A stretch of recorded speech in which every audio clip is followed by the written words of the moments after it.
Hello, let's now talk about our next topic, which is Git Ignore. I am going to record Git Ignore for you just to have the clarity on how it works when we try to add some files in a specific file format called Git Ignore. And when I say Git Ignore, I hope you must have got an idea by the name. It it is kind of a file wherein you put the some extensions for the files that you don't want to add to the staging area. All right, means if you work on some codes and those codes may have some secrets ingested and you don't want those specific files wherein you define the some credentials in there. So credentials are always considered as the confidential part. So you don't want that to be hard coded and don't want that to be pushed to the remote repository to you avoid them to expose it to the public. So that's where this concept comes into the picture. You add secrets there, you add dependencies, some logs that you would like to be excluded. You can use .git ignore to keep your repositories clean and secure. All right, let's now start with the hands-on. Our first hands-on would be git ignore. Let's create a git ignore file and git ignore. And for an example, I have some files here env.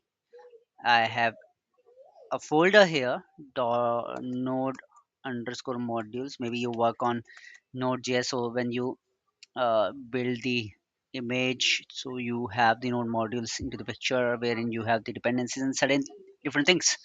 So I what I have done here is where is .env? I haven't got .env. Let's now create .env, and now .env is created. So here in let's close all of it first and open git ignore.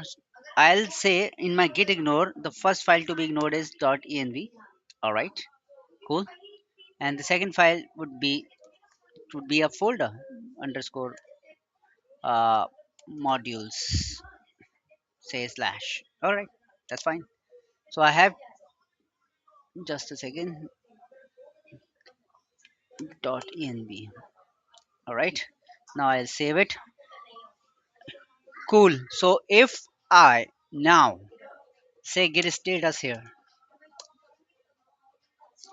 why don't you see these two like one file and one folder I have created? Why I don't have this here? Reason being, and the concept says of git ignore, whatever you have in here that would not be added to the staging area at any cost, and that's the use case I already explained. You have some confidential details and you don't want that to be staged or merged or pushed to the remote repository, and you add those extensions here. All right, so that's all for this video. I hope you now understand what git ignore is and how you can ignore the files that you don't want to be pushed. We'll catch you up in the next uh, video. And your challenge exercise for this video is you just add patterns to ignore maybe temporary files. You create a directory as well, like I created node modules. You create a build directory. So let's try to do it on your own and let me know if you face any challenges.